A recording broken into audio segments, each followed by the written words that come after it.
and I'd love to interact with each of you. If I can request you all to turn on your camera and post your question. And we have our teaching assistants, thanks to my wonderful girls, Veda and Harsha, who've been hand-holding me. So they will be helping me take questions. We are also streaming live on YouTube. So we will have questions from YouTube and also on this forum. And I hope that we can have it very interactive. And I know the forum has been a buzz, and thank you so much for that. The girls have been really holding up, and I think very wonderfully responding to all your queries. Thank you also for the ones who have been sending me emails, private messages, and multiple other sources where I am receiving some queries and also compliments. Much appreciated. I wish I could respond to each of you individually. Well, we have the forum for assistance, and this live will help us interact one on one.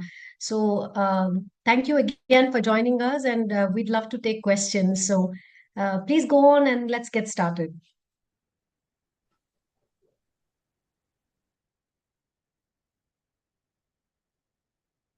Do we have any questions coming in the chat box, or would people like to?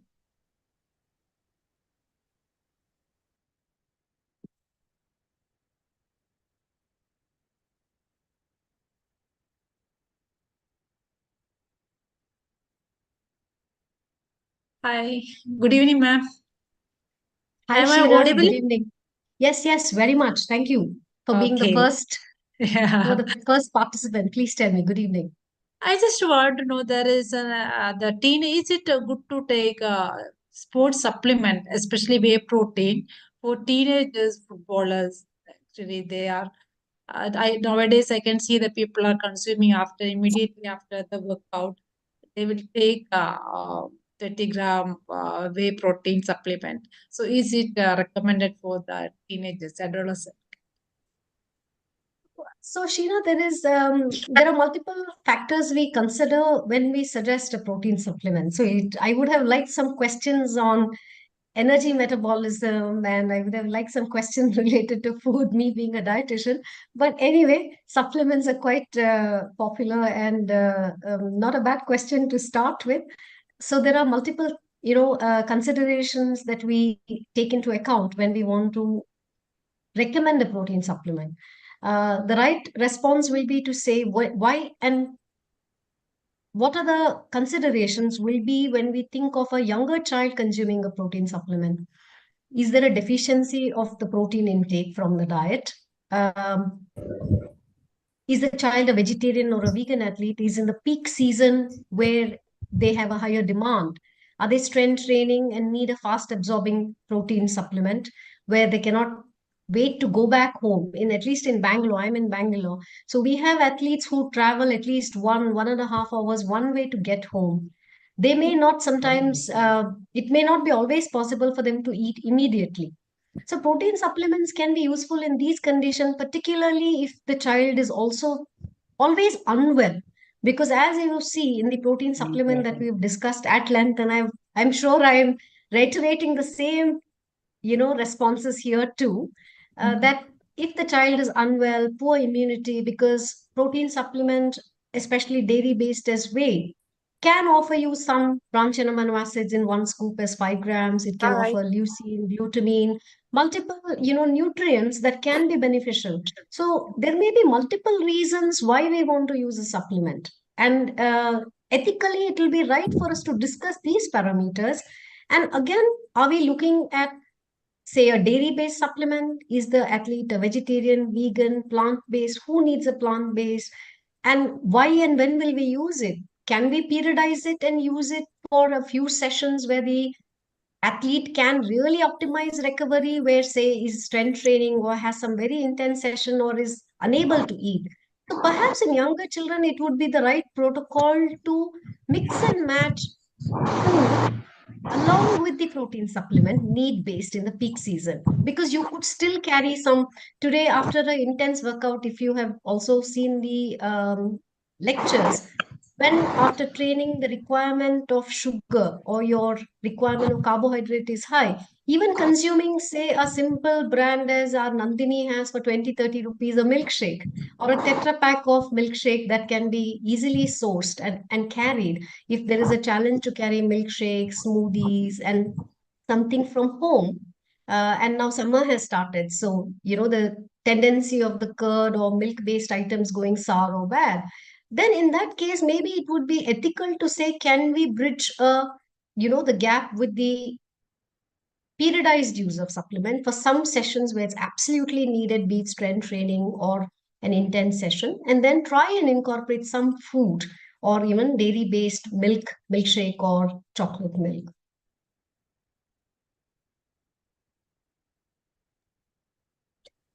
I have a question, Geeta. Hi, this is Poonam. Yeah, Poonam, give me one moment. Miss Sheena, you're on mute. Ma'am, can you hear right now? Yes.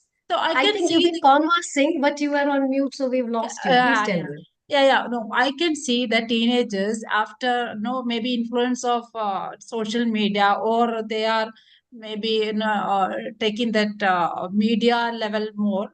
They see higher level of athlete. After the workout, they immediately consuming the protein shake.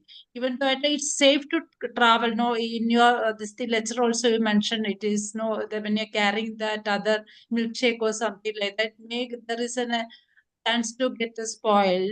So this is the easy way. So I can see even my son also. If I tell also, they know you're a teenager. It no need. I'm not recommended for you, but it will know it is easy to carry that. So immediately they'll take one scoop of protein, then they will consume it. So that is the reason I asked, because there is lots of kids are influenced by social media or YouTube. So I just want to clarify that. Yeah, So surely I hear you and I understand that. I'm a mother too. Almost my son is turning 18 soon. So I get that.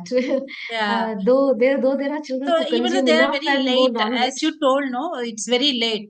Maybe 10, 11 o'clock they'll reach at home after training. So night. So it is, and early morning they get up and they have to go to school. Around 6:30 they will leave. So this situation, how will you manage that?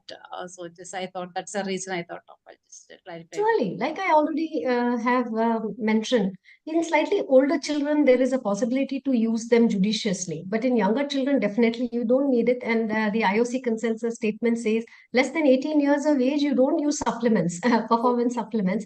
That's why I said that the ethical and the strategic use of ergogenic aids and performance supplements can be useful in the peak season when they are in competition. Traffic हटा के आगे कर Okay, thank you very much, ma'am. Thank you very much. Most welcome, Sheena. Can we request the participants to be on mute so we don't disturb the session? And if you'd like to ask a question, kindly please turn on your camera, unmute yourself, and we'd love to take more questions. Hi, Poonam. Good evening. Hi. Good evening to everyone. So actually, I just listened to your lecture about gut immunity. So there you spoke about prebiotic, probiotic, and postbiotic. So could you please elaborate more on the postbiotic and plus the dosage in which we should be taking the amounts and any recommendations of brands which are reliable and safer to be used? I am asking for my 16-year-old boy who has recently gone into the, yeah, enthusiasm of going to the gym, and obviously he's also like the other participant said, he's into attracted towards taking sports supplement because of the peer pressure and the uh, you know culture that is there these days. So if you could highlight. Thank you for that question, an interesting one. So, if you have, listened to that lecture, that's a very interesting one. Prebiotics are fibers that enhance the growth of the good bacteria. And probiotics are bacteria which are alive, which means they come from the food or supplements. Now, food as fermented curd, kefir. I definitely don't recommend kombucha, though it's very popular commercially. Now, postbiotic is, I'm not very sure, is available as a supplement. Postbiotics are basically the byproducts after the good bacteria have their life in our gastrointestinal tract or the gut. And when they die, there are certain byproducts or parts of them that are left in the intestine. And that also in some way has an impact on our health. That is postbiotic. Okay, got it. So you can't take it. You can't take it as such. You get prebiotic fibers. Today you see a whole lot of probiotic supplements. A bunch of them come with default prebiotic fibers. Fructose oligosaccharide, inulin, and multiple other prebiotic fiber. And what are prebiotic fiber? You have a varied diet with our Indian traditional cultural or our food, which we typically eat from our onions and garlic. We have, say, these plantains and which is green banana. So they are all fibers that actually help promote the good bacteria in the gut. And one thing about gut health, now that interestingly, I have also done a course on FODMAP from Monash University, Australia. And coincidentally, I'm also turning lactose intolerant, among other some intolerances. So it's a very fascinating thing of how, as we age and through the decade as women, and of course with pregnancy and the aging process, predisposes women also to certain conditions.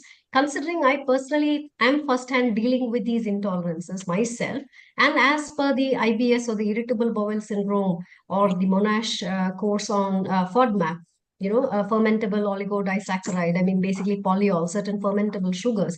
So in this course, we also study of how interesting it is the way gut, I mean, I could talk 1 hour on just gut health. One thing to remember about the good bacteria is when there is exercise-induced inflammation, and there is a lowered immunity because of the oxidative stress. And we have covered these little, these concepts in my lecture already. There is a tendency for athletes to get upper respiratory tract infection, particularly if they are in the high training load and they are in peak season and they're playing competitive because the training load is very high. So what happens is there is a gut and a brain axis, and it's very complicated. The 90% of serotonin absorbed in our stomach, I mean gastrointestinal tract. So to inoculate, understanding, like many people who take a probiotic supplement do not realize, firstly it needs to have a certain amount of viable live culture. So these powder form, we don't know how effective they are. So traditionally our foods of pickle, fermented overnight rice, kefir I already told you, which is another version of it. A particular strain is used to make this fermented curd. So our simple foods, as fermented sauerkraut is another thing, which is Western, which is fermented cabbage. So these kind of foods taken regularly in the diet, and when needed, a good supplement needs to be taken for long term. Because what happens is, it's not about taking one Yakult one day. Inoculation of the good bacteria in your gastrointestinal tract is long haul. Taking a supplement ad hoc one odd time is not going to suffice, and you need to keep introducing the good bacteria. So there is a balance, and that way the bad bacteria can be thwarted and the good bacteria multiply in the gut, and it's a very slow and long process. Ma'am, I have a query. I think Mr. Mahesh has been raising hands for a while. If Yeah. it's okay, Yes, can surely. we Thanks, next Veda. Yeah, Yes. yeah. Mr. Mahesh, good evening. Yeah. Good evening. Thank you very much for this course. In fact, it is a blessing in disguise for me.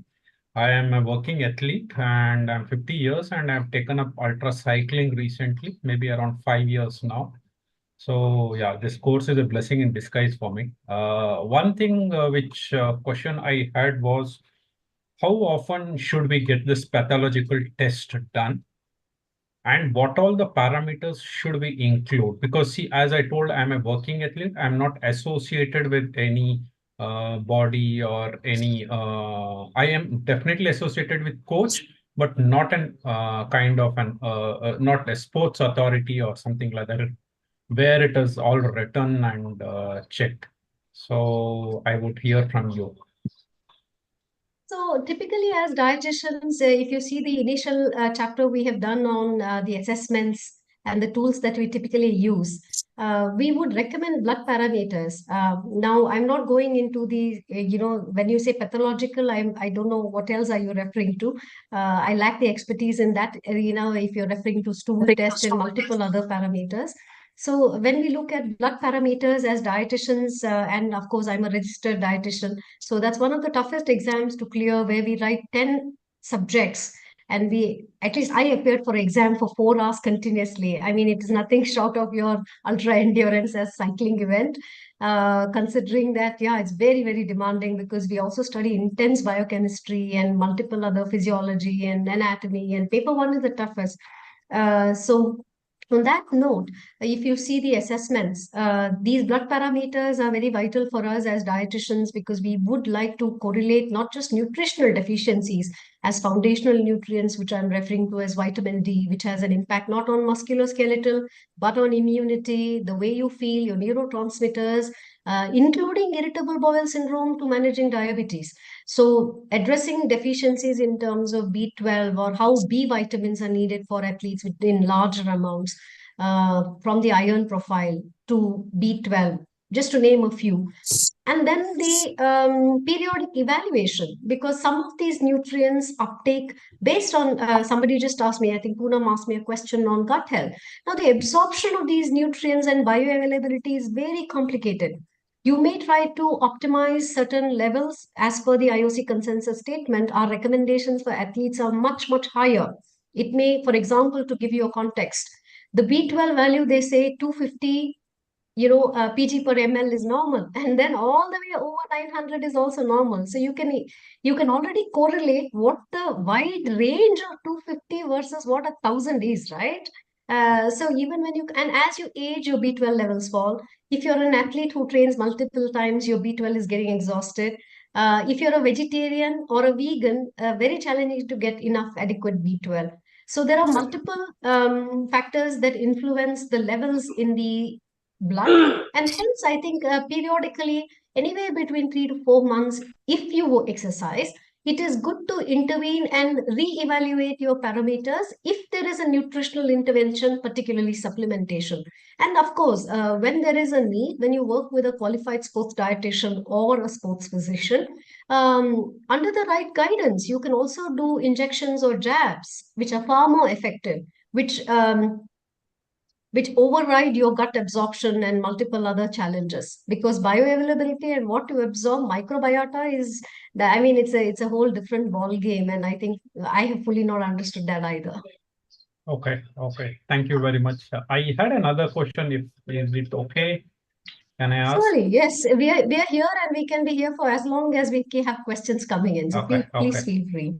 Yeah, so as I told, I'm an ultra cyclist, and I have done from Kashmir to Kanyakumari in 8 days. So during this time, we used to have this gastrointestinal issues, because we eat food from different cities. Each day we would be in one city.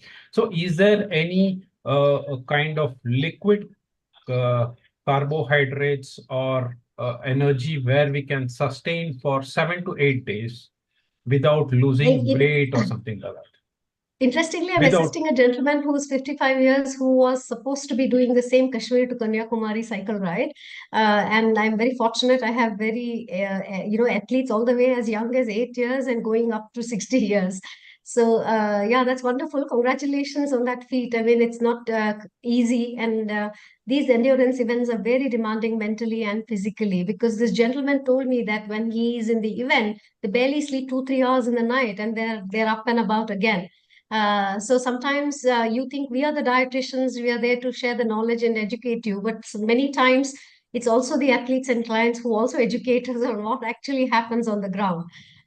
So yes, there are many ways you could sustain your calorie need, including your carbohydrate.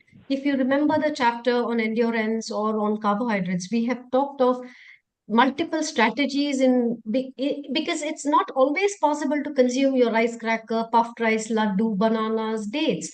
because on the cycle ride, it's a lot more comfortable to consume that with lesser GI distress, unlike the gastrointestinal disturbances, what could happen in marathon running. Because sometimes when clients eat or they take caffeine, because caffeine is not just a central nervous system stimulant, it is also a laxative. And there can be the urge to use the washroom and the need to defecate and use or take frequent breaks. But in cycling, at least we know from the data that it's more comfortable to touch even 120 grams of carbohydrate intake per hour. And there are many ways to do that, not necessarily always by eating banana, dates, raisins, dry fruits, puffed rice laddu. Because sometimes when you are on the move, I know because I work with a lot of triathletes, and the ones who are following me on YouTube or social media handle will relate to that. I do work with, for my good fortune, with a bunch of triathletes and marathon runners being in Bangalore. The feedback I get is my mouth is dry, so dry that they won't be able to even take a sip of water down the esophagus. And I think, Correct. Mr. Mahesh, you may relate to me when my clients give me this feedback. Even the gels that they carry, sometimes they're so exhausted. I had a runner who was in Amsterdam and his hands froze because of the cold weather. He could not even reach his hydration kit. So it's very interesting. And I've had swimmers do multiple events in colder countries in Europe. The water is so freezing. The chilled fluids that we are talking about, which can even be your sports drink, are useless in that kind of environment. You're coming out of the water freezing cold, where you actually need warm fluids to pep you up or perk you up. So Correct. from the sports drink, the gels, now you have multiple carbohydrate transporters, which are combinations of fructose and dextrose. In fact, Morton has come up with very, very evolved products. Of course, they're very expensive. They're not even shipped to India. So they're typically accessible only in Europe and US. But then there are wonderful products that are available with hydro, the very latest technology of making it easy, where you just have like a slush, and you just top it up with water and you can sustain. So in your kind of ultra endurance events, it is, but in my opinion, mandatory for you to explore and train yourself, like that is Professor Asker from the IOC, or he himself is a triathlete. And I would have quoted him in my lectures. So he always says, train the gut, which means that you cannot adapt to using gels and hydration tabs and electrolytes and sports drink just on the day of the event, but you need to keep training yourself to adapt and absorb that kind of high load. Just to give you an example, one banana can give you 25 grams carbohydrate. It is impossible for you to eat 4 bananas or 5 bananas to reach 120-gram carbohydrate intake for 1 hour. Yeah, So, and not correct. to mention the GI distress. You eat such high fiber, you feel like using the washroom. And besides, when you are already under a lot of strain, it may be very challenging for you to only look at consuming 3 to 4 dates to make up to 20 grams of carbohydrate intake. So there are practical challenges. When there's a flavor fatigue, even eating your puffed rice laddu, which can be salty, can be useful. But initially, you can eat a lot more. But as you start in through the ride, every hour you have to adapt, evolve, and you can't sustain only from food. So these sports foods or sports supplements can be extremely useful to help you sustain your endurance. Okay, yeah. Thank you. Maybe I would connect with you to know more about the food you said, which is not available in India, and which is available maybe in US In and India Europe. also Yeah, we have, yeah, just to clarify, I just quoted a brand where you have your Chipkoge or whoever this gentleman who did less than 2 hours, the marathon runner. So we have multiple, guys who are using these international brands. But just to clarify, we also have Indian brands with multiple carbohydrate transporters. You just have to research, and the combination of carbohydrate as glucose or dextrose with a combination of fructose are easily available even in Indian companies. Sorry, I didn't mean to actually, drop brand names.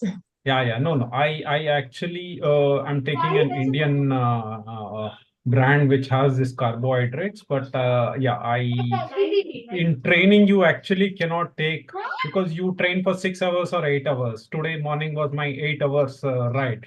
So, but in the race it is like 20, as you rightly mentioned, it is 22 hours of riding. So you actually cannot train for that 20 to 22 during your training. So that's why Absolutely. this And there's question flavor came. fatigue. Even if you have gels, after a point, it hits you. You're so mentally, physically exhausted. Yeah, I yeah. hear No, from my triathletes that they, yeah, at a yeah. point, they just give up even taking gels, even if they have it with them, because they're so fatigued and overwhelmed after a point of ultra endurance that at a point, it's not convenient to even consume sports foods. Yeah. Correct. All right. Yeah, Great gels I then. have already come out of, because you cannot consume gels as many as possible for 8 days, 9 days. So it will definitely give you a GI issue. So I have come out of gels. Yes, And I'm absolutely. with, There is a lot of yeah, bloating, and you have cramps and a lot of flatus, which is basically correct, gas, because there correct. is abdominal discomfort at the end of the day. And yes, Yeah. because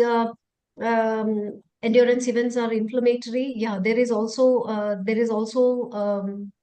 exaggerated fatigue that sets in. Yeah. And All on right, Mr. cycling, Mahesh, you thanks for the sit question. on the saddle also, and you keep going bending. So the GI distress is already there. So you cannot overload it by gels. So I have come out of gels on that. Yeah, strategically, you can use just used, few. Like I've already mentioned, you have to have a balance between your food and sports foods. All right, thank you for Thank that you very much. question. Thank Thank you. you. Thank you.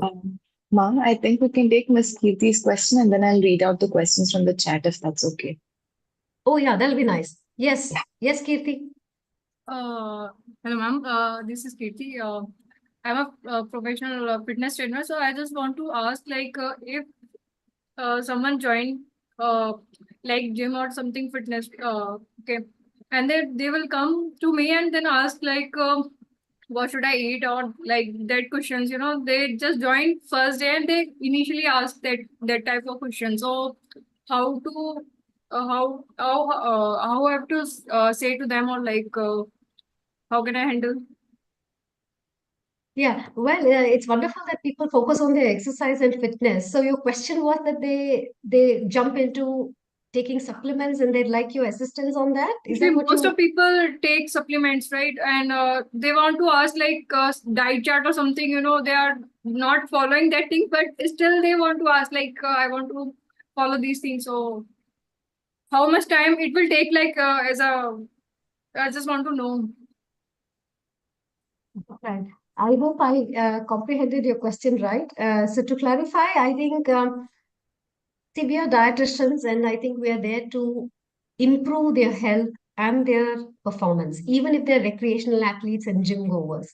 So the right thing to do is today, unfortunately, in India especially, we do not have regulation to guide who should be calling out dietary, advice. That makes it already very complicated.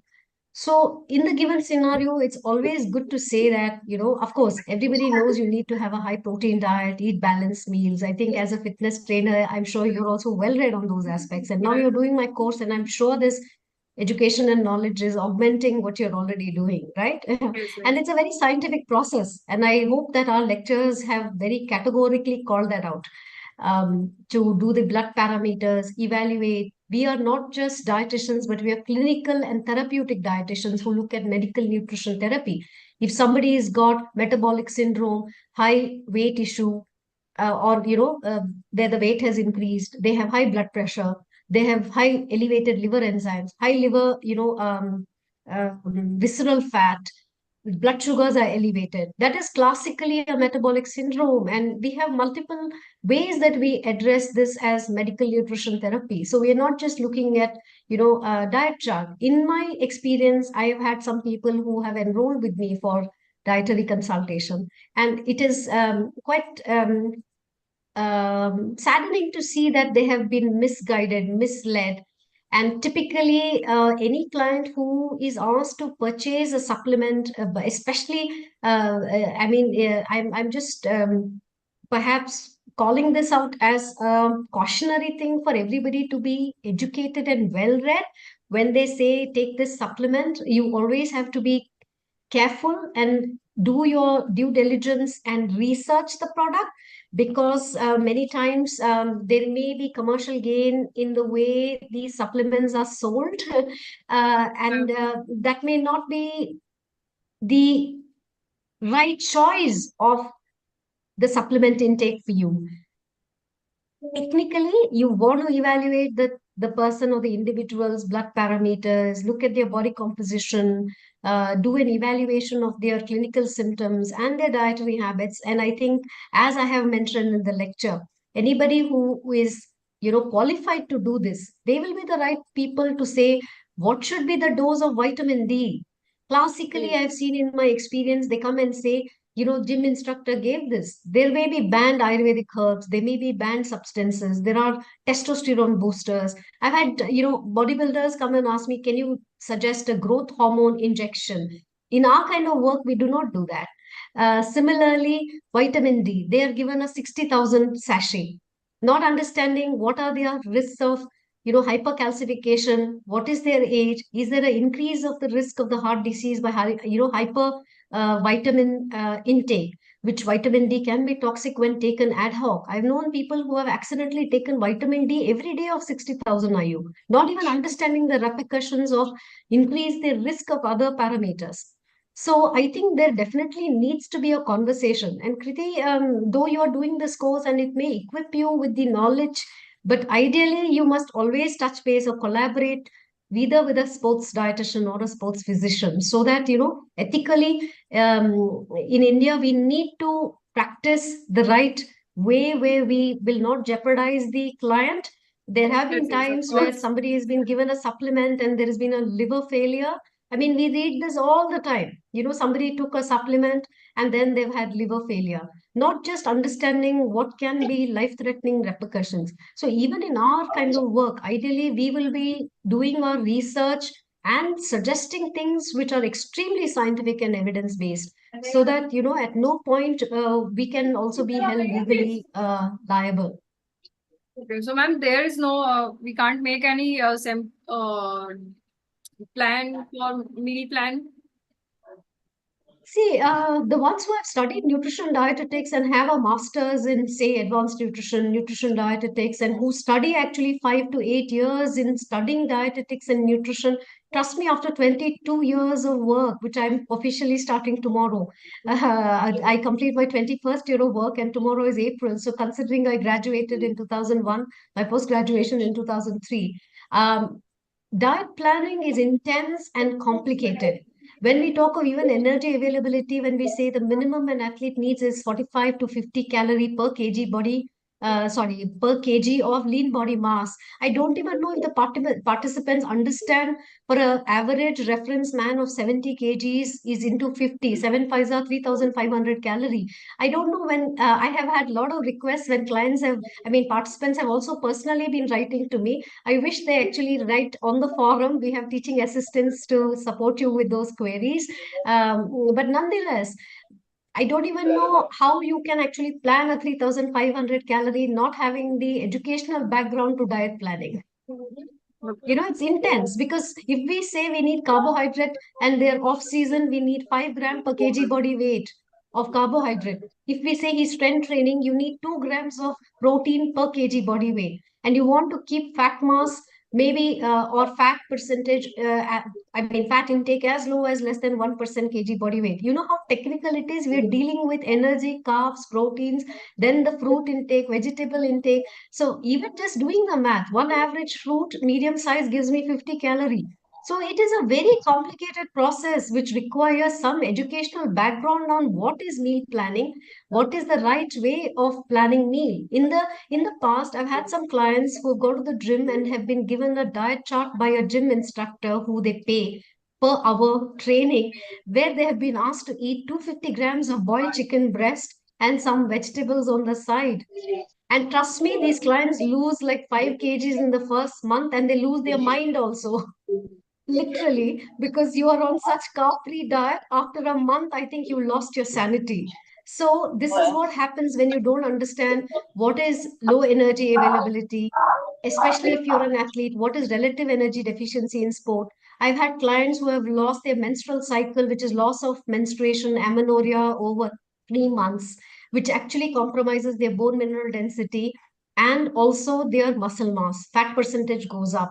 not realizing that low calorie diets, VLCD, very low calorie diet is 800 to 1200 calorie per day is dangerous, not even to say that you can't sustain that for 1 or 2 days. People have done keto diets which consumes less than 1 or 2 rotis a day because less than 40 or 45 grams of carbohydrate. There are implications to understanding just eating 50 grams of butter and avocado and protein needs to be modest. They don't understand that their liver enzymes go up after a certain time.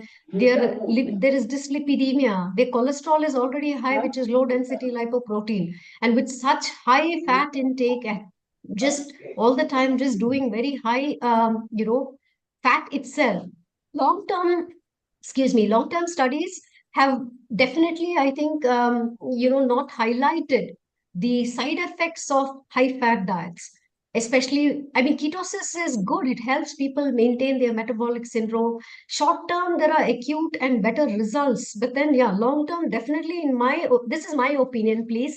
Obviously, as a dietitian, I will always support my fraternity. And I think everybody, from studying biochemistry, anatomy, physiology, we have multiple subjects which are very complicated, intense, and as registered dietitians, I think, like I already called out, people are writing an exam for 4 hours, like a marathon, studying. Oh, for months. There are people I know who've written 4 to 5 times, have not cleared the registered dietitian's exam because that is how tough the exam is. I think we must give credit to these people who work hard to get academic qualification. And honestly, they are the right people to give diet charts, in my opinion. All right. Thank you, ma'am. I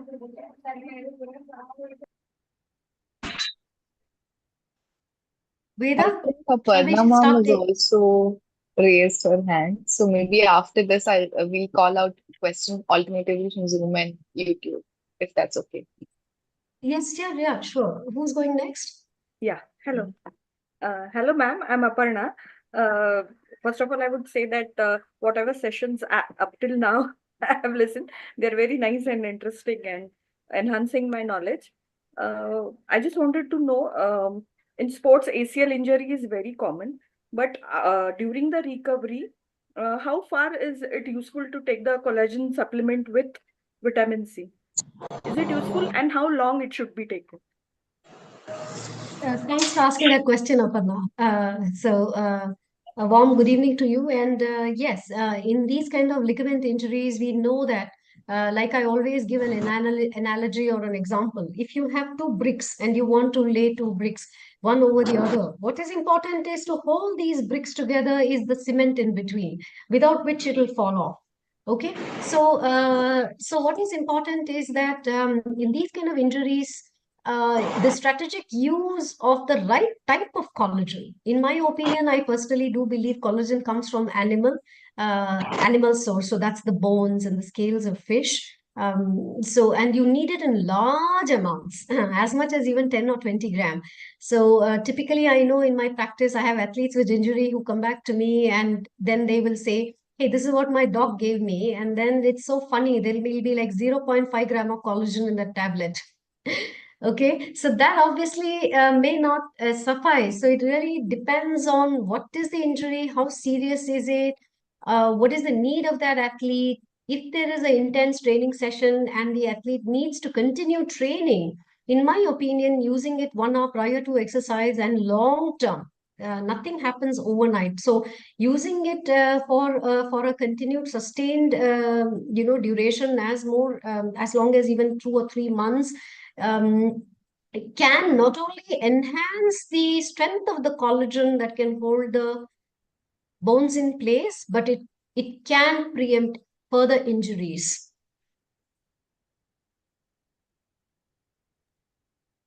Okay. Thank you, ma'am. Most welcome. Thank you, ma'am. So I'll just read out, like, Harsha and I will alternate between questions from Zoom. So I'll just take the first question here. So one of the question reads, I think study materials we have, and we'll probably address it towards the end. I see repeated questions about that, just an FYI, because it's in the different order. So I'll just take you through a few things. Yeah, we're working on the transcripts. Please do understand it needs to be generated word by word so you can benefit from that. Please bear with us. You will have the transcripts shared soon. I think our teaching assistants have been reconfirming time and again, including myself on the forum. So please bear with us. You will have the transcripts soon. All right.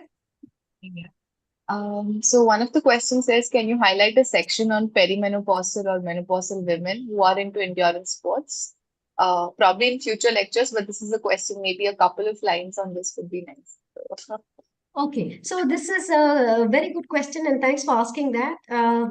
Thankfully, I've been very lucky. Recently, I've been assisting some women going through this, and it's so fascinating to see somebody is attaining menopause as early as in their 40s, and I know somebody who's over their 50 who's an active individual who is still menstruating. So that's the charm of a body, and we don't know what influences this. So, but yes, perimenopause comes with its own challenge. Um, uh, One common feedback I've been getting from a bunch of the half dozen women I'm assisting right now is severe fatigue, tiredness apart the hot flashes.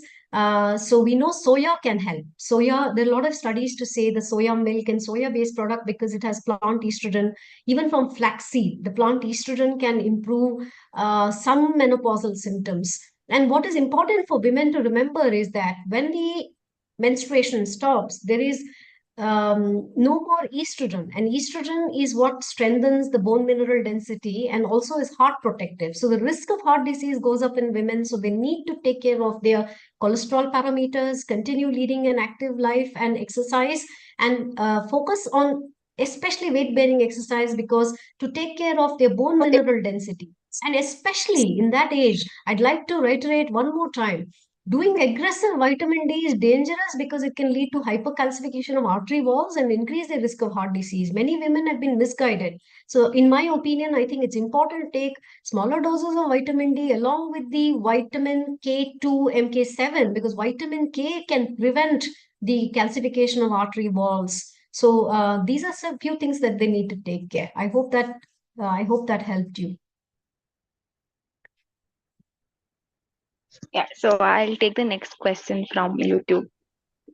Yeah. So All right, Harsha. someone asked, the supplement industry is highly unregulated, even in the US by FDA. As an athlete who wants to take vitamin D, what brand would you suggest? Oh dear. Okay, I like to steer clear from brands. Sorry, I already dropped one by mistake.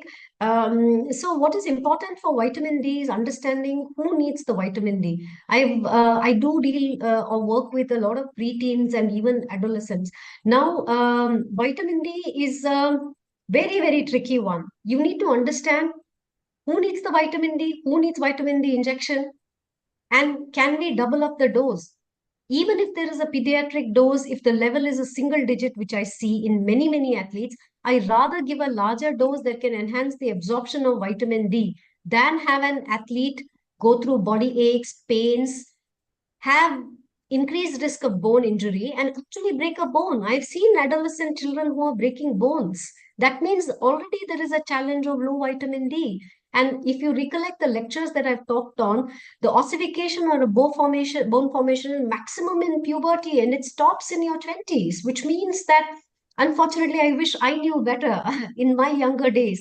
Now, when I want to strength train and I'm dealing with my desiccated disc and multiple other challenges, but I really urge for each of you who's listening and participating and would like to dissipate this knowledge among others in your community, please encourage being fit, weight bearing exercise. You don't have to go to the gym, but simple things as even jumping squats, skipping, stay climbing, surya namaskar or asanas which hold your body weight, as planks to multiple squats to simple things what you can do even 3 times a week are excellent in order to increase the bone mineral density.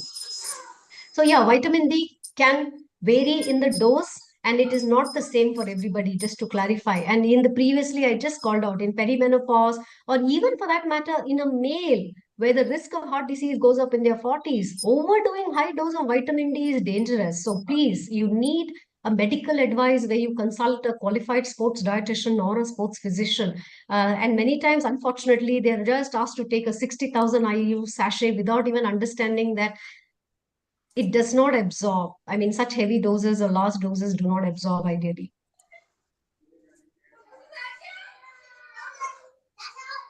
Mom, I think I'll take the next question then. So this is Yeah, about please. weight category events. So the question goes, I have a question like I've met an athlete in weight category event and the athlete gets to know about it only 3 to 4 days before. So the athlete has a crash diet before 2 days and even stops drinking water for 2 days. So what are the alternatives that are in place with only limited time? Oh dear God. I wish I had a magic wand and like I'm reminded of the movie Shrek, just use a magic wand and I wish we attained results. But unfortunately, we are dietitians and we do what is safe and scientific. So guys, if you see the lecture, this is not advisable. There have been times barely about a year or a bit earlier than that, if you recollect, I think it was boxing or there was a case where an athlete died at the weighing in time. So these we keep hearing time and again in the news, and the unsafe or unscientific methodologies adapted. So, like if you see 2 to 3% of body mass is what you would like to target and allow at least a month or two for you to attain that. It is not safe for you to crash diet because there is dehydration. And if you see the various lectures I've conducted with, not eating, using laxative, not laxatives, diuretics, wearing sweatsuits, sauna bath, where you just kind of deliberately induce sweats. We've also seen some recording where you have an athlete. How many of you have seen this on? I can't remember where. They've wrapped themselves with cling film. And he's exercising in order to induce extra sweating so he loses weight. But these are kind of absurd and not recommended. But yes, I mean, you do not definitely want to lose over 1 kg in 24 hours. I mean, it's not the safe and the right thing to do. But unfortunately, it's complicated. But I think that's where, as support staff and qualified individuals, we come into picture where we want to keep reinforcing the right methods and keep hand holding. Many times, as athletes, as community, you see the coaches, the parents, not everybody knows the science. And I think we are there to bridge that gap where we keep reiterating, reinforcing these practices in a way that I know sometimes these conversations are hard and unpleasant, but I think we need to hold our ground. And in a way, we need to be professional and keep sending home the same message and keep speak the common language of saying that you need to strength train, try and address your physique transformation in the off season and improve your muscle mass or strength train. And in the peak season, you must address good intake of carbohydrate, good recovery strategies so you recover well and you try and focus on the competition. So in 1 or 2 days, I'm sorry, I don't know if there are any right way to do it, but unfortunately, I don't know if I could answer your question right.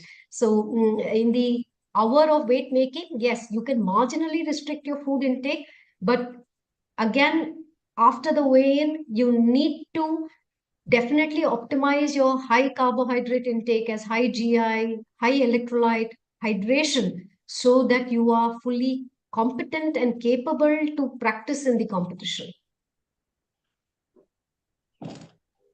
Yeah, thank you, ma'am. So I'll take the next question. Sure. It reads, if an athlete is training and expected to train for 2 months till competition, he is weighing 80 kgs and taking 160 to 170 grams of protein every day.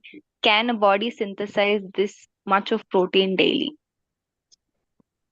Absolutely. I think as Indians, in my opinion, trust me, I myself am challenged as I used to be vegetarian purely just until I became lactose intolerant and I couldn't handle my dals and besan. And I think I hear you, and I think protein is a very underrated nutrient in Indian diet, and we know there are multiple research studies that have been published especially Indians, to say that Indians lack protein. I know I work with a bunch of vegetarian and vegan athletes. It's always challenging to get adequate protein. 2 gram per kg body weight actually is extremely difficult to get, even if you eat non-veg. So I trust that this athlete or individual is already taking protein supplement. So, on that interesting note, in my lecture, I called out that athletes must try and take about 20 odd grams of protein at least 3 to 4 times in a day. Distribution of protein can help. But very recently, there was a huge study published where an athlete was given, or a bunch of athletes, the research study said 100 grams of protein was given only at one time, and they could optimize or definitely process that 100 grams of protein even given in one time.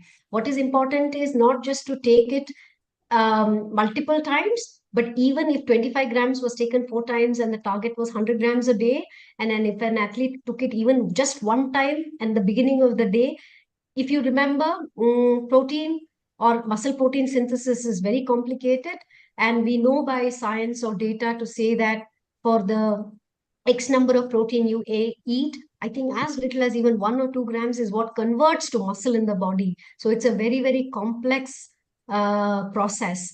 So yes, but however, in the past, we have studies to say that the body can optimally consume certain proteins, like for example, maybe 30 or 40 grams in a given time. However, if the protein intake for the day is met, the excess amount of protein, for example, if an athlete ate 250 grams of protein, just as an example, I'm giving you an example, the body will oxidize, meaning that use that extra protein as energy. If you recollect, every extra calorie intake will eventually turn to adipose tissue or get stored as fat in the body. So yeah, these are very complicated responses, but I hope in some way I could throw light on which are the multiple ways the body can adapt. And this is not one size fits all. It really depends on the situation. If an athlete is training, strength training, and what is his requirement, or is he just unnecessarily loading up on protein supplements? And so unnecessarily taking protein supplements when the athlete already consumes a high diet of non-vegetarian food source is actually unnecessary. So it needs to be planned in a way there can be good balance from food and definitely protein supplements. I do believe protein supplements can be very useful when used right. So there is nothing wrong in using a supplement, but everything needs to be tailored to the need and the individual.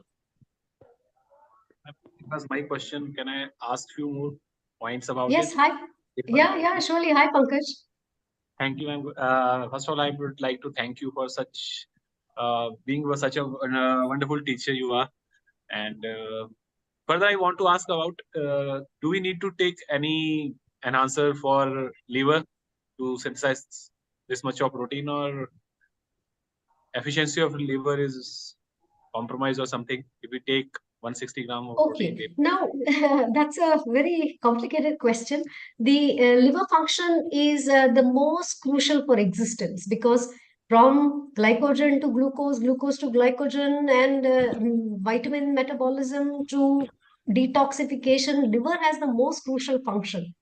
But however, liver can regenerate, and unfortunately, today with highly sedentary lifestyles and very high intake of processed foods, and not necessarily only alcohol, we are seeing very high or very frequent cases of fatty liver. Now, on that note, I do not want to call out and say that, does somebody need to improve the liver function by taking milk thistle or silymarin? Okay, now when the visceral fat is high and the liver is also suffering with high elevated liver enzymes as SGOT, SGPT, you need to correlate multiple parameters to say, is there a dyslipidemia? Why is there a fatty liver? What is happening to their energy intake? Are they sedentary, not exercising? What are their parameters of omega-3? You need to look at also the good, cholesterol, which is your high density lipoprotein. And besides, omega-3 can be very useful in addressing liver health. So you also have to correlate at multiple levels, and you can't just, I can't call out a shot and just shoot in the dark. You need to reevaluate as clinical dietitians. I think it's very important for us to correlate as to why you need to go to the crux of what is the issue, right? You need to dissect it. You need to understand their activity level. What is their stress level? Are they sleeping enough? Is their cortisol very high? Why are they breaking down, say, muscle mass? I think there are multiple things that you want to take into consideration instead of just saying, should somebody take a, and especially these Ayurvedic herbs, like if you see WADA, World Anti-Doping Agency, and our Yes. National Anti-Doping Agency bans certain Ayurvedic herbs only for the reason that in elite athletes, they are not batch tested and they're not safe. If you're an elite athlete, you represent our country, then there is always a risk of, adulteration. And we don't know if they're adding any unfavorable substances to give you better result. So hence we always say that be very careful when you take a concoction of supplement. Like another lady asked us a question, should we give supplements? Now the tricky part is, with due respect, if you are educated, you have qualification, you do due diligence, you follow the ethical and safety consideration, and you follow this approach of ABCD, anthropometry, dietary, blood report. Firstly, you should know how to read a blood report. Even we as dietitians, after 20 years, there are so many parameters we do not understand, and we reach doctors for guidance. So if you are able to take care of that and then personalize your guideline, then it is fine. But just ad hoc, just because you get a 30-40% cut by suggesting a supplement, you have to be very careful, because you're risking your life and your safety by taking something that you don't know about. And ma'am, furthermore, if a non-vegetarian guy who is training 5 days a week, how many times can he take non-veg, and what should be the proportion of veg protein supplements and non-vegetarian diet? Because it takes time to digest non-vegetarian diets, na? So, All right. what do you recommend, So ma'am? thank you for asking that. I'm glad you asked that, because I know a lot of clients who eat non-veg by kilograms and they hate to eat fruits and vegetables. Yes, Their ma'am, uric precisely acid that. will be high and a lot of their parameters will be high, and they will typically take 2-3 scoops of supplements also. So thank you for asking that. I think it's very important that Non-vegetarian those, diets, na? and of course the risk of So, consuming what do you high recommend? or a larger intake of red meat can have plaque, because it has higher Thank you for creatine. asking that. I'm Now, glad you asked that, because I know.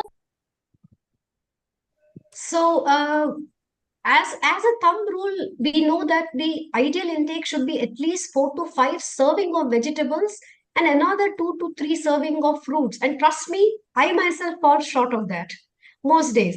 Though I consume, I am a vegetarian, but it's okay to consume good amount of non-veg if you like that. There's nothing wrong. Choose, a variety of non-veg. Seafood is high in iodine, selenium, zinc. Chicken or fish also gives you lean protein with less fat. Red meat is excellent in moderation when you consume, or for that matter, even organ meats. Liver is the richest source of heme iron. Red meat have B vitamins. They have very high amount of creatine, which is good for muscle building. B vitamins. Now, everything in a combination. Like I always say, please enjoy the foods you love. Like people ask me, should I eat prawns? It's very high in cholesterol. That also depends on how many eggs are you consuming, what is your cholesterol or your lipid profile, what do they read, what is your cholesterol intake from other foods that can increase your LDL or the low density lipoprotein. So I think we need to maintain a fine balance. And like I would like to always reiterate, please vary your intake, and definitely take a good half kg intake of fruit class में से vegetables तो कोई नहीं across दिख रहा the day, which can lower your risk of colon cancer and multiple other things when there is less intake of fruit and vegetable. And, one last question, ma'am. Otherwise, others won't get the chance to ask questions. They are already waiting. So, Surely, the yeah, guy no, I'm go talking ahead, go about, ahead. I hope we can answer all questions. Of course, we're going to have another live. To clarify to everybody, we are going to have another live maybe in 2 to 3 weeks before you do an exam. So we'd love to reconnect with you again. Yeah, please ask, Pankaj. okay, ma'am, like on non-training days, the how much protein, like normal protein, if he's weighing 80 kgs, 80 gram of protein is required, or can he compensate Lesser by than that taking more? also, no? Even 0.8 gram is more than enough for somebody. Now, these are theory. Now, ask Okay. me what is 0.8 gram, which will Okay. complicate things. These Yeah. theory or these guidelines to say 1 gram per kg body weight is a context. But to Okay. make it practical, you should know one egg on an average will give you 6 gram, one katuri dahi will give 3 gram. One katuri dal will give 7 gram, which is low quality in methionine. You have to understand the context. If you eat a chicken breast of over 100 gram, it will give you roughly 20 odd gram protein. And how much of it is bioavailable? It is a $1 million question. Based on the type of cooking, mixed meals that you eat, and you, like you aptly said, the more larger the amount of non-veg you eat, it takes that much acids in the stomach to digest it. There is gastritis or a burning sensation. There is that much delay in digestion because proteins have thermic effect. They take longer to digest. So if an athlete has to jump into training in less than 1 hour, he can only eat a 500 gram of chicken and then sleep for next 4 hours. They will not be agile and feel light. Okay. Least to say Actually, on the ma'am, competition day. Yes, ma'am. Actually, ma'am, I am the fitness trainer for Project Gaganyaan, and so I am training astronauts. So basically, their body requirements are not that extreme, but on some particular days, like we are training leg day, so it becomes quite heavy. So on that days, intra-workout sessions, if they are having coconut water, can we add salt in it? Pinch of salt, because Absolutely, it that is contains already only potassium. mentioned in the. Yeah, I mean, That's that's why already I'm asking mentioned in the. specifically. And other electrolytes, something you can guide me so it can help me train them better. No, wait. During the training, we have to maintain a fair balance of electrolytes. You can do sports foods, you can do sports drink based on the intensity of workout. But however, what's important if you're training astronauts and they actually go into space, I don't know if they actually go into space because in this space there is no gravity, which means they actually lose their bone mineral density. So Yes. you need to strengthen their bones by looking at strength training, weight bearing exercise, give them Precisely, the ma'am, they are high doing it. amount of give them high amount of your vitamin D, calcium, along with the vitamin K2 with MK7 and your magnesium that can enhance the uptake of vitamin D. And obviously, if there is no gravity, there is obviously loss of muscle mass. So yeah, to optimize that, you have to look at some way to increase their protein intake to complement strength training. So electrolytes can be added or useful if it's an intense session and they sweat a lot and they lose a lot of electrolytes. So if salt alone is not enough, you could look at electrolyte or hydration solutions or sports drink. Thank you so much, ma'am. Thank you so much. Okay, great. All right, Veda, back to you. Yes. So one of the questions is whey protein better than plant protein? And I think Okay, a guys. couple of questions can be combined here. There's also one about what are functional beverages and can we use it as supplements? So Okay, so like I've already, guys, you're asking me repetitive questions from the lectures. Please, if you've already covered those concepts, please let's not jump into that. Maybe we should take questions later which are not covered in the lecture. Like plant protein and all, we've talked in detail. It lacks methionine. However, if you have acne, then it is better that you do plant protein. But whey isolate is better because we have leucine, and we know leucine triggers muscle protein synthesis. Now, if you say functional beverage, I don't know what you're referring to. If it's an isotonic drink, has 6 to 8% sugars, it has some electrolytes, and if it's useful to train over 45 minutes to 1 hour, like we had a gentleman who's cycling and they train like 8 hours a day. Yes, if it has got the electrolytes and the sugar solutions to make it an isotonic drink, yes, it can be definitely used. Next one, please. Exam pattern batao. Yeah. Ma'am, the next one seems like a personal question, but if you'd like to take that, I would read that out. Yeah, go ahead. Yeah. So as an endurance athlete, I have observed that I am having over 1,000 calories, sometimes 1,200 deficit. Although I have been able to do workout without much effect, when I increase calories, weight also increases. How? Yeah, that is because who's asked this question, gentlemen? Carbohydrates will eventually get stored as glycogen in your liver and muscle, and glycogen holds water. So it is your water weight that goes up. It's like taking creatine. Creatine holds water inside your cells. So if the weight goes up, it is water weight, and you should just ignore that. That's a good thing. All right, next one. Veda. there's one on magnesium and muscle contraction. I think it's been taken up in the lecture, but still. Oh, yeah, I think there was on the forum. I saw that query. Sorry, guys, if there has been a miscommunication. Magnesium is a muscle relaxant and it actually helps muscles relax. So if there has been a miscommunication about that, sincere apologies. But yeah, magnesium is an anti-stress mineral. It increases serotonin. It helps you relax. It lowers blood pressure, and it helps muscle relaxation. I hope that is clarified. Yes, ma'am. Good So evening, I ma'am. think the next question I'll read out is, do you suggest performance supplements to Weight Watchers who go to gym for 1 hour and then sit for the rest of the day? Isn't performance supplements only for athletes and not for normal gym goers who lead a sedentary lifestyle?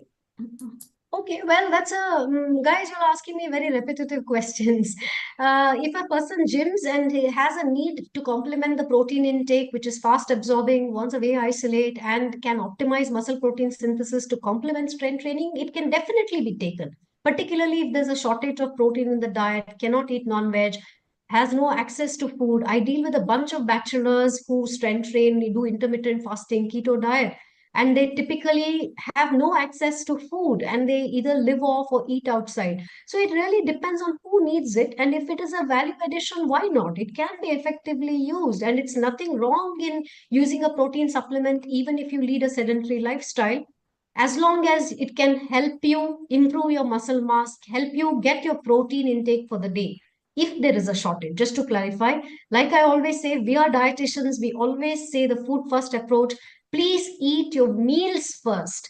Please eat well, eat balanced diet, plan your meal. Eating healthy and eating a balanced diet is a lot of work and very expensive. It's cheaper to get fast food, and however, there's a lot of health risks when you eat out all the time. So try and eat home cooked meals as much as possible. Harsha? Yes, ma'am. Good evening, So the ma'am. I next have a one, question. okay, looks like someone Yeah, has a Anjali, question. go ahead. Ma'am, what is the difference of total daily energy expenditure of para athletes and able athletes? As we know, Oh, para yeah, you had sent me athletes. that question on the forum. Yeah, thanks for asking Yes, that, ma'am. Anjali. Good question. So now it depends again, para athlete, what type of para athlete? Because unlike the able athletes, you have to understand or what is their, challenges. So they are, if you see the average calorie need, Anjali, do you work with para athletes? Any reason why you're specifically asking me this question? Yes, ma'am. I have done research on them. I can't hear you, sorry. I have done research on them. Yeah, so then you would already know the answer. Because less than 45 kilocalories or 50 calorie per kg body mass. However, it really depends on if the para athlete is off season, what is their type of injury, or what is the training load that they're undergoing. So anywhere between 25 odd to 30 kilocalorie. Because if you see for able body athletes, your minimum requirement can be 45 to 50 kilocalorie per kg of lean body mass. Whereas in a para athlete, because they are sedentary or they may be wheelchair bound, or if they have spinal cord injury, or based on the limitation of their mobility, you may want to adjust based on multiple parameters of their weight, or even just doing their body measurements. All you need is a tape, and if there is a way that they're exercising, you increase their protein intake, and you are able to just measure them with a tape, and you can see that their inches are coming down, you already can know that in some way your calorie restriction or giving them that bare minimum 25 to 30 kilocalorie per kg of the lean body mass is being useful. But if they're in peak season, they need to recover well, then you can adjust those calorie intake. Can you explain it with an example? Like there What? is a like can you explain like one para athlete with spinal cord injury? How will we decide their diet plan or Are you a dietitian? no, ma'am. I'm doing research, but they generally asking me about diet and all. Yeah, like I called out Anjali, even if we work with normal gym goers or athletes, we need to have a qualification or some basic education on how to do diet charts. So diet chart is very complicated. Energy availability is one concept to arrive at the basic need of the minimum calorie for an individual for a day. But understanding their protein needs, understanding their fats. How much omega-3 do they need? Somebody asked about liver. If they have fatty liver, do they have concussion? What type of, if they have blood pressure, do we do only 1 gram of omega-3 or do we do 3 grams of omega-3? It is a context when we re-evaluate multiple parameters. If the para-athlete already has injury, is on antibiotic, has loose stool, gut health, we need to evaluate multiple parameters and arrive at their requirement of their fat to lower their body composition or address or change that. Look at their protein intake. Are they in a calorie restricted phase where you want to increase the protein? This requires some basic expertise of diet planning, and I think it's best you reach a sports dietitian or a nutritionist who can guide you around this. All right, detailed diet planning is complicated, needs a bit of education in nutrition and dietetics, like I've already mentioned. All right, Veda, next. So we have another question. So this is about, is there any relationship between groin injury and nutrition? Groin injury and Nutrition. Oh, okay. I in the past had a couple of cases where I've had groin injury. However, I don't know if nutritionally there's an intervention. Based on the strain and the training load, there are multiple cases in men and young boys where I have seen history of groin pain, and the only way to, or hernia, even testicular hernia. So the only way to address this is by taking time off and rest. I'm not very sure if nutritionally there's an intervention to improve the symptoms. Next. Yes, ma'am. Probably this is the last question we have on YouTube. Oh, wonderful. So, Thank God. when an athlete has to go for weight loss, how can she balance to get proper nutrition and weight loss at the same time? All right. We've already covered this in multiple lectures, and I think through the course of this over a hour that we've been talking, weight loss is definitely possible, especially in women. It can be a little more challenging based on the phase or the age that they are in. In younger children, perhaps it's possible. But again, if they're in peak season, ensuring enough intake of food and optimizing recovery becomes crucial, because by lecture that I have already called out, low calorie or low carbohydrate diet can actually lower performance. Weight loss is possible when you look at higher fiber intake and definitely increase more protein, because when there is a lower carbohydrate intake or lower calorie intake, there is a chance of muscle breakdown, and you do not want that.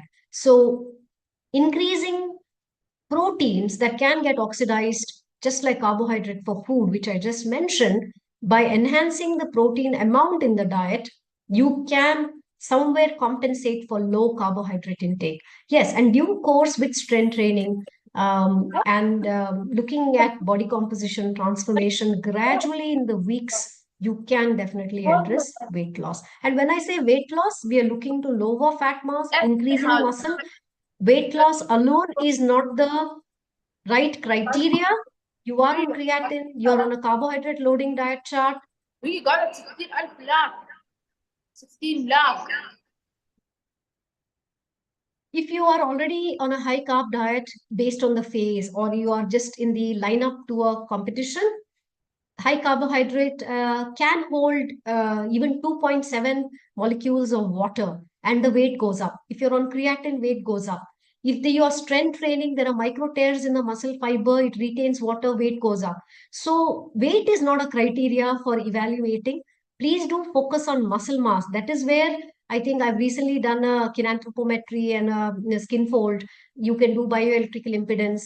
DEXA DXA, which is dual X-ray energy absorptometry, exposes you to X-ray, so it's not recommended to do often, maybe, but you can occasionally do it like once in a year just to track. But body composition analysis is more critical than just focusing on weight. If you're premenstrual or multiple other things I have I just mentioned, weight can keep going up based on several of these parameters.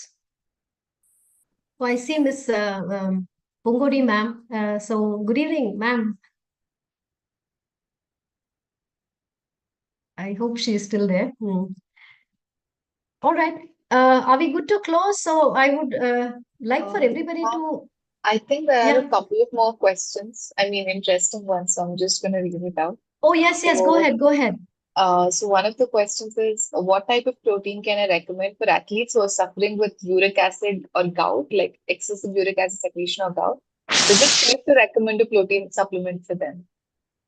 Okay. Now, the uric acid is a breakdown of protein by itself, which is a purine metabolism. And uric acid can go up multiple reasons. Uric acid can be either because there's a high protein intake. Many times it's also correlated to other factors as less water intake. Definitely intense training sessions where there's a muscle breakdown, and uric acid can also be a result of that. So we cannot isolate or alienate to one aspect. But however, chronically, if the uric acid is high, you may want to readdress certain intake of high purine foods such as salmon, sardines, mackerel, organ meat, red meat. These are all foods that can increase uric acid. So most important is if there is a weight issue and there is weight on the higher side, you want to lower your weight.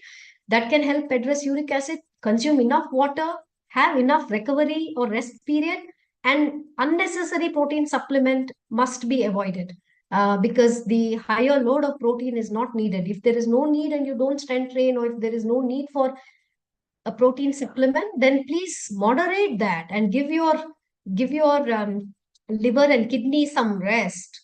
So it's good sometimes to just maintain a balance. Yeah, next one, Veda.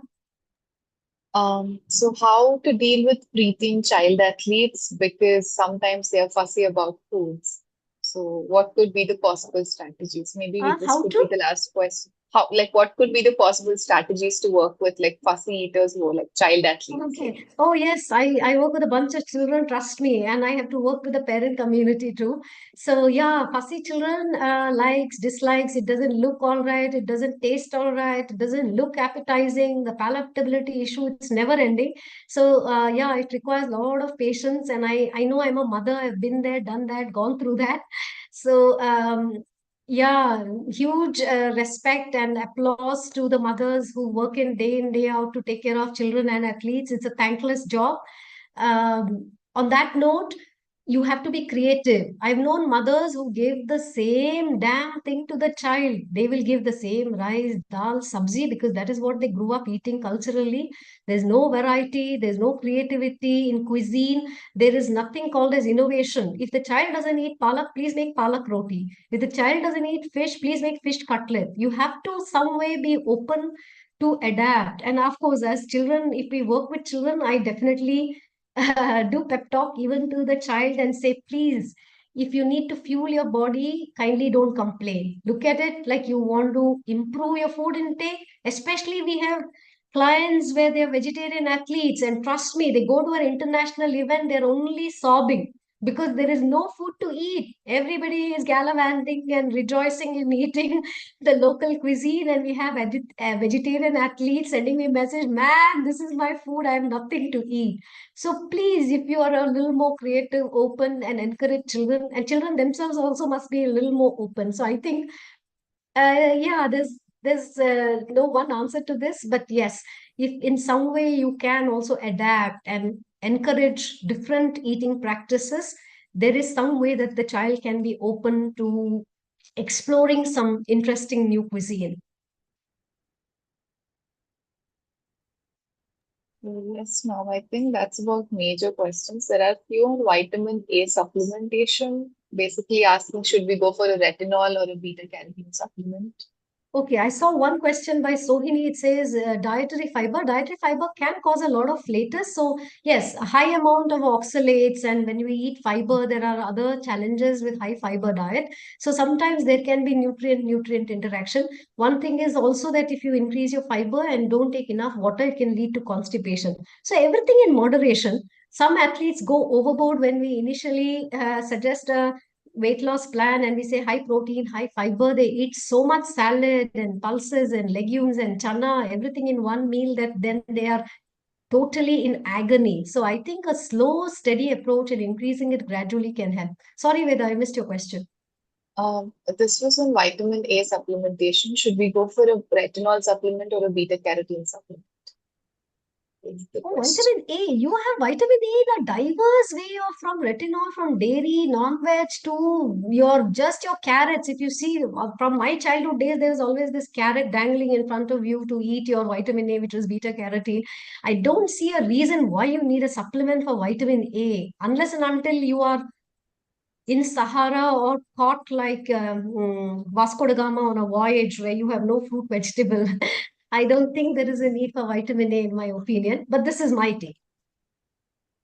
All right, ma'am. Thank you. I think there's one more. I think this could be the last question, perhaps. Oh dear, we've Uh, said that in the last 10 minutes. All right. Sorry, ma'am, but Okay, I think guys, this is now probably the really the last one. last question. So does vegetarian and non-vegetarian diet have impact on performance, have different impact on performance? Oh dear. Now, veg food gives us a lot of carbohydrates. However, non-veg food gives us a lot of other nutrients such as your B12, your heme iron. So I don't think you can compare them. They have their own important role in health and well-being. B12 also impacts our nerve conduction and our, neurotransmitters. And B12 is available only in dairy and non-veg. So I think they have their own significance. And if you can be a flexitarian and maintain a balance between the two, that's the best approach. Hello, Thank ma'am. you, ma'am. Yes, Hello. Manikanta. Manikanda Swami, sorry. Yes. Ma'am, the supplementation industry is highly regulated, not by our government. In US also, it's highly unregulated. So, what supplement we can take for vitamin D or any other thing? Like which brand can we rely on? You need to go back to the lecture, my dear boy, and also watch this YouTube recording on the NPTEL. We have covered this multiple times. No, I'm asking which brand. You haven't. No, spoke I much will about not be brand. quoting brands. I'm sorry. Okay. You have to focus Okay. on the nutritional level, do a serum or a blood test. What is the age and why do they need and what dose do they need? We covered this in detail even during this lecture, and I'm recovering that one more time. Okay. Thank you. All right. Yeah. All right. So thank you so much. Thank you so much for everybody who tuned in. I hope this was thank you. Thank you. I really appreciate each of you asking these questions. I know we've stretched and we've really accommodated as much as we could. Thank you for each of you. And it was wonderful to connect with all of you. And I hope you are enjoying the course. And thanks for those. Some of you have been sending me appreciative emails. Thank you so much for that. And I really appreciate that. So, and if you have any requirement, we have wonderful two lovely ladies here, Veda and Harsha, who've been hands-on and hand-holding me. Please do post on the forum. Please kindly don't send me WhatsApp messages and emails to clarify your queries. Please have that posted on the forum, and my lovely ladies are going to respond to that. Thank you so much, everybody. Enjoy what is left of Sunday night. Thank you. Thank you, We'll Professor connect with you and team. soon for the next live. Yeah, thank you. Thank you, ma'am. Thank you so much. Thank you. Yeah, Thank most you, ma'am. welcome. Thank you, guys. Akshay, are we good to close? Thank you, Veda, Harsha. Wonderful job. Thank you, ma'am. Thank you, ma'am. I think Akshay sir is not here. I'll let him know to close this. Okay, we can leave